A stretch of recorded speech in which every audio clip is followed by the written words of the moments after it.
The house fell silent when his parents handed me a contract and declared, "Sign this. All your assets now belong to the family." My husband smirked and said, "It's just a formality, babe." I leaned back and smiled. "Then you'll love what's in my safe deposit box."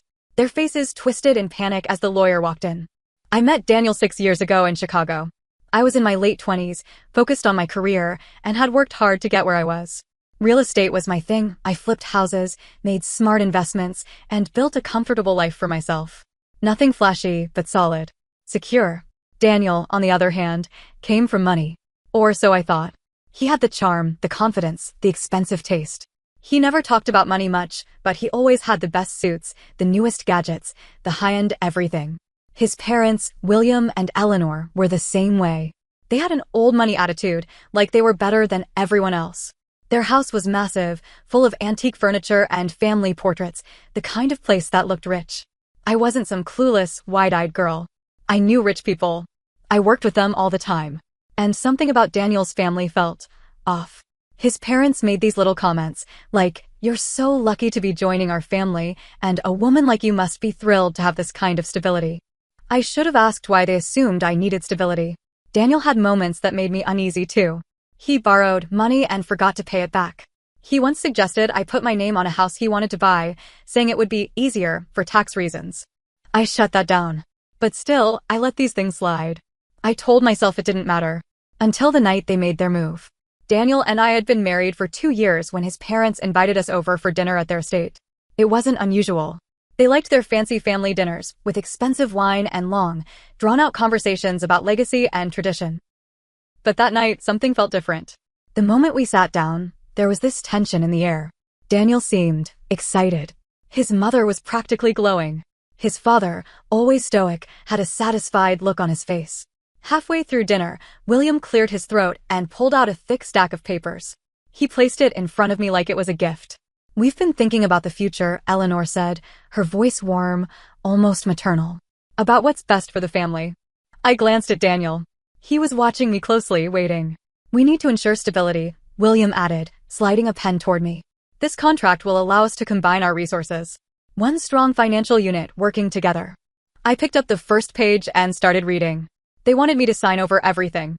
My savings, my investments, my real estate portfolio, even my personal bank accounts. All of it would be put into a family trust, which, of course, was controlled by them. My stomach twisted. "It's just a formality, babe," Daniel said smoothly. I looked at him. He was smiling like this was all normal, like I should have expected it. "You trust me, don't you?" Something snapped inside me. I leaned back in my chair, took a breath, and smiled. "Then you'll love what's in my safe deposit box." The room went silent. Daniel's smile faltered. Eleanor's fingers clenched around her wine glass. William's jaw tightened. I watched their faces shift, their confidence waver. They had expected me to be surprised. Maybe even flattered. But I wasn't playing their game. "What's in the box?" Daniel asked, his voice tight. "Oh, just some paperwork," I said casually. "A few documents. A little something I put together before we got married. For protection." The silence stretched. Then, as if on cue, the butler stepped into the room. "Ma'am," he said. "Your lawyer is here." I wish I had a camera to capture their faces. Daniel went pale. Eleanor looked like she'd swallowed a lemon. "William?" He just stared at me, his grip on the contract tightening. A second later, Teresa, my lawyer, walked in. "Good evening," she said, setting her briefcase down on the table. "I understand there's a contract my client is expected to sign." Eleanor was the first to recover. "This is a private family matter," she said sharply. "There's no need for lawyers." Teresa ignored her and picked up the contract. She flipped through it, her eyes scanning the pages. Then she let out a short laugh. "Wow," she said, shaking her head. "This is blatant financial manipulation." Daniel shifted uncomfortably. "It's not like that," he started, but Teresa cut him off. "Actually, it is." She turned to me. "If you sign this, they'd have complete control over your assets. They could drain your accounts, sell your properties, and legally, you wouldn't be able to do a thing about it." Eleanor's face turned red. "It's just about trust," she snapped. "Right," Teresa said dryly. "That's why it explicitly states that they have control over withdrawals, property sales, and financial decisions. But you would have no access without approval." She turned to me. "Good thing you have a lawyer who actually reads the fine print." Daniel stood abruptly. "Why are you acting like this?" he demanded. "Why am I acting like this?" I repeated, my voice calm. "You just tried to steal everything I own." Eleanor's voice turned sickly sweet. Sweetheart, this is just a misunderstanding. No, I said. It's not.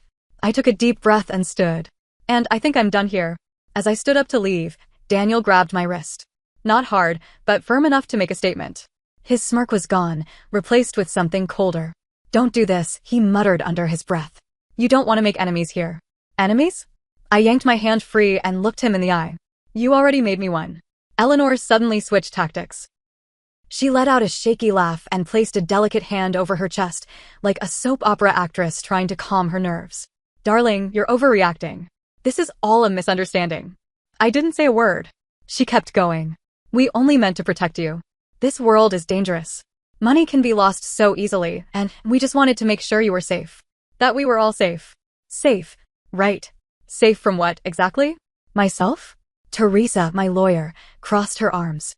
If that were true, why did you structure the trust so that my client had no control over her own money? William exhaled through his nose, clearly running out of patience. He glared at his wife, then at Daniel. This is becoming unnecessary, he said. We should just move forward like adults. I nearly laughed. Like adults? You mean like how adults try to steal from their own family? I shot back. His face darkened, but I wasn't intimidated. The truth was, their desperation was showing. They thought they had me cornered, that I would be too emotional, too shocked to think straight. They had no idea who they were dealing with. That's when Eleanor dropped the next bomb. I suppose, she said with a small sigh, this means you're not interested in the inheritance either. My head snapped toward her. Inheritance? Daniel shot his mother a warning look, but it was too late. The word was already out in the open. Oh, Eleanor said, her voice airy and casual. Did Daniel not tell you? His grandfather's estate. The one in Rhode Island. The family's real wealth. I felt Teresa's eyes flick toward me. She was thinking the same thing I was. This wasn't just about my money. The estate is in probate, Eleanor continued. And soon, we'll gain full control. But with your attitude. She tilted her head, letting her sentence hang in the air. I understood what she was doing. She was dangling a carrot in front of me. She thought I'd drop my guard, that I'd be tempted by the promise of more wealth. But what I saw wasn't an opportunity. It was a pattern. This family had a history of taking things that didn't belong to them. They were always scheming, always planning to get their hands on something someone else built. And Daniel. Daniel had known about this. He had kept this from me. I turned to him. Were you ever going to tell me? He ran a hand through his hair. I was going to bring it up later, okay? When the timing was better. Better for who? He didn't answer. Because we both knew the truth. He never planned to tell me. We left that night without another word. In the car, Teresa sighed and rubbed her temples. You realize what this means, right? Yeah, I muttered. They were after more than just my money. Exactly. She tapped her fingers against her briefcase. If this estate is as big as they're making it sound, you can bet they'll do anything to keep control of it. I stared out the window, my thoughts racing. What are the odds Daniel has debt? I asked. Teresa gave me a sharp look. You think he's hiding something? I know he is. Because it all made sense now. The expensive suits, the flashy lifestyle, the way he always talked like he had money but never actually paid for anything. And if he was in debt, then this trust wasn't just about controlling me. It was about saving himself. The next morning, I did something I should have done a long time ago. I hired a private investigator. I wanted everything. His finances, his credit history, his past business dealings, everything. And what he found? It was worse than I thought. Daniel was drowning in debt. He had multiple credit cards maxed out. Personal loans. Even a business loan he took out under my name without telling me. I saw red. Not only had he lied, he had stolen from me. And I wasn't about to let it slide. That night, I confronted him. How long have you been stealing from me? Daniel blinked. What are you talking about? I threw the papers onto the table. You took out a loan under my name. You've been hiding debt. Lying to me. And you wanted me to sign away everything so you could fix your mess. For the first time, he didn't try to deny it. Instead, he did something worse. He laughed. A cold, bitter laugh. You were always so damn careful, he muttered, shaking his head. I thought I could make you see the bigger picture. That you'd understand we needed to be smart about our future. But you just don't get it, do you? My chest tightened. So this was always the plan? He looked up at me, his expression unreadable. You have no idea what you've just started. I took a step back. Are you threatening me? Daniel didn't answer. He just gave me one last look before grabbing his coat and walking out the door. I stood there, my hands clenched into fists. I wasn't scared. I was angry. And if he thought this was over, he was dead wrong. After Daniel walked out that night, I barely slept. My mind raced, piecing together every red flag, every lie, every manipulation. He hadn't just betrayed me, he had been planning this for a long time. And I had let him. The next morning, my phone buzzed. Teresa, you need to come to my office. Now. I could hear the urgency in her voice, so I didn't ask questions. I just got in my car and drove. When I walked in, she was already waiting with a file on her desk. You're not going to like this, she warned, sliding it toward me. I opened it, and my blood ran cold. There was another woman. Actually, there were two. Daniel wasn't just lying about money. He was lying about everything. Teresa leaned forward. Meet Lisa and Hannah. 2 pictures. 2 women. Both younger than me, both stunning. Lisa was with him 2 years ago. He promised to marry her. Took out a loan in her name and drained her savings before ghosting her. My stomach turned. Hannah was last year. Same story, but he never actually broke things off with her. I stared at the pictures, trying to process. So, he was cheating? Teresa nodded. Well, married to you, yes. But here's the kicker. She flipped to another document. He was also engaged to Hannah. I blinked. Wait, what? Yeah, Teresa said. He proposed. Gave her a ring. Planned a wedding. She thinks she's about to marry him in 6 weeks. My mouth was dry.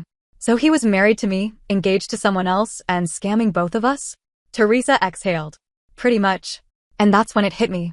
The Rhode Island estate. That inheritance his family was obsessed with. Daniel needed a wife on paper to gain access to it. That's why he kept me around. That's why he pushed for the trust.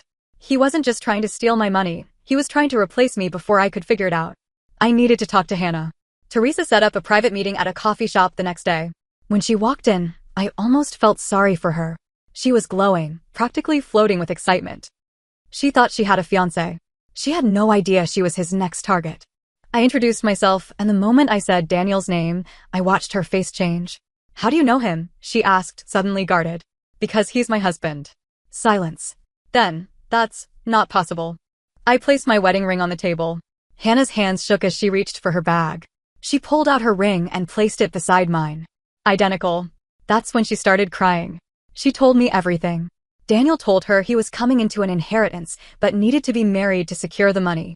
He promised that once everything was finalized, they'd move to Europe, start fresh, live a life of luxury.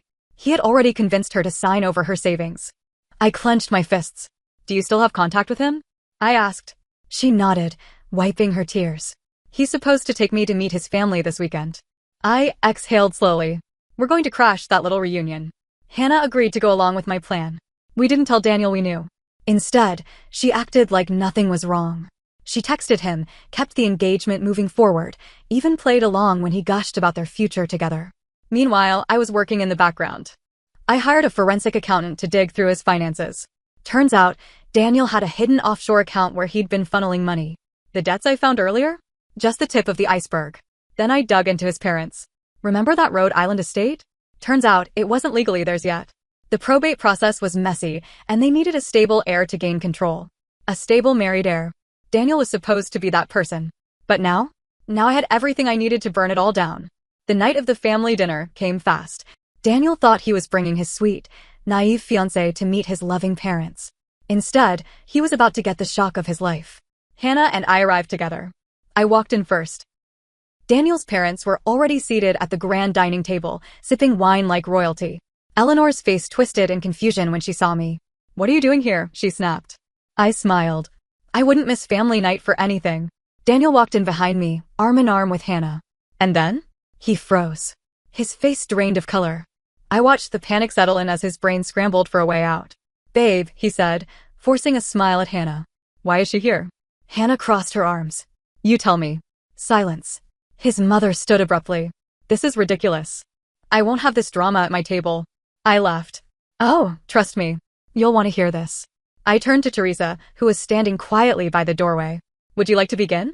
She stepped forward and pulled out her files. Let's start with fraud, she said, flipping to the first page. And then we'll get to bigamy. The room exploded. Eleanor gasped. William slammed his glass down. Hannah threw her engagement ring at Daniel's chest. And Daniel? Daniel just sat there, staring at me with a look I'll never forget. Pure, unfiltered hatred. He knew. I had destroyed him. And the best part? I wasn't finished yet. Silence. Not the kind of silence where people are processing information. Not the kind where someone is waiting to speak. This was the kind of silence before a bomb explodes. Daniel sat frozen, gripping the edge of the table so hard his knuckles turned white. His mother's face twisted in a mixture of horror and fury, her mouth opening and closing like she wanted to scream but couldn't find the right words. His father just stared ahead, the weight of everything sinking into his face like years of bad decisions hitting all at once. Then fraud? Eleanor spat, regaining her voice. This is absurd. Where did you even get this ridiculous claim? Teresa, calm as ever, placed a thick folder onto the table and slid it toward them. It's all in there, she said simply. Bank records, loan documents, forged signatures, and, oh, she reached for another paper, proof that Daniel took out a business loan under his wife's name without her knowledge. That alone is a felony. Daniel flinched, but Eleanor slammed her hand on the table. This is a family matter, she snapped. No, I said, my voice level. This stopped being a family matter the moment you tried to steal from me. This is a legal matter now. And then Hannah spoke. And what about the bigamy? She demanded, arms crossed. Because last time I checked, I was engaged to a single man, not some lying, married scam artist. Daniel finally moved. His chair scraped against the floor as he stood. Hannah, he said carefully, his voice soft. I can explain. She let out a bitter laugh. Oh, I'd love to hear this. He exhaled, running a hand through his hair, eyes darting around the room like a trapped animal looking for an escape. Okay, fine, he muttered. Yes, I was seeing you while I was still married. But it wasn't what you think. My marriage to her was over long ago. He gestured toward me without looking. We were just dragging things out. I scoffed. Dragging things out? I repeated. You literally tried to trick me into signing over my entire net worth. Sounds pretty active to me. Hannah turned to him, her eyes narrowing. So everything you told me was a lie? The future, the wedding, her voice broke for a second. You told me I was the one. For a moment, something flashed in Daniel's eyes. Regret? Panic? It was hard to tell. I meant it, he said. I wanted us to have a future, Hannah. While you were still married, she snapped. No answer. Eleanor, still fuming, turned on me. You set this up, she accused. You're trying to ruin us. I laughed. I actually laughed. Ruin you. I repeated. You did that yourselves. I just put the truth on display. Daniel had been silent too long. That's when I knew he was about to snap. You think you've won? He finally said, his voice low. Everyone turned to look at him.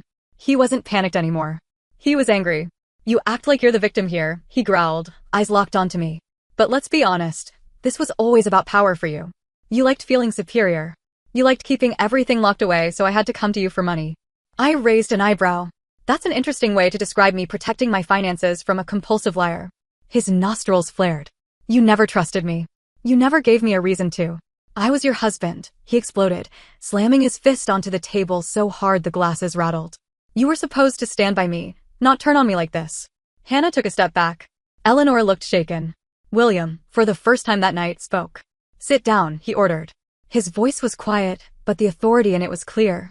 Daniel hesitated, chest rising and falling fast. Then, slowly, he sank back into his chair. Teresa cleared her throat. Since emotions are high, let's cut to the chase, she said, flipping through her notes. First, she held up a document. Hannah has already reported the fraud regarding the money taken from her. That's one charge against you, Daniel. His jaw clenched. Second, she continued, we have already spoken to law enforcement about the fraudulent business loan. And, considering the forged signature? That's another charge. Eleanor gasped. You went to the police? Of course, I said, staring at Daniel. Did you really think I was just going to let you walk away? His hands curled into fists. Third, Teresa went on, completely unfazed. The Rhode Island estate. That inheritance you were banking on? It seems probate court has some interesting information about how deep in debt this family really is. William's head snapped up. What are you talking about? Teresa smiled. Oh, you didn't know? Your assets are frozen. The air shifted. Eleanor's face drained of color. No, that's not possible. It is, Teresa said. Turns out, the real reason you wanted my client to sign everything into a family trust was because you needed her money to pay off your debts. Eleanor shot up from her seat. This is a lie. But the way her voice cracked? She knew. William knew. Daniel knew. They were done. Eleanor was the first to break. She turned to Daniel, her voice sharp, her eyes furious. You idiot, she hissed. You had one job. You were supposed to make this work. And now? We're ruined. Daniel flinched. Don't put this all on me, he snapped. This was your plan just as much as mine. And you were supposed to execute it, she screeched. William rubbed his temples, looking 10 years older. Hannah, shaking, turned to me. I want him arrested. Don't worry, I said. It's already in motion. Daniel's head snapped toward me. You wouldn't. I met his stare. Watch me. And that's when the sirens wailed outside. Daniel was arrested that night. Fraud, identity theft, bigamy. There was plenty to work with. His parents? Their estate went into foreclosure within months. Hannah and I? We went out for drinks the next day and toasted to the fact that we burned them to the ground. Some people say revenge isn't worth it. I disagree. Sometimes revenge is exactly what's needed.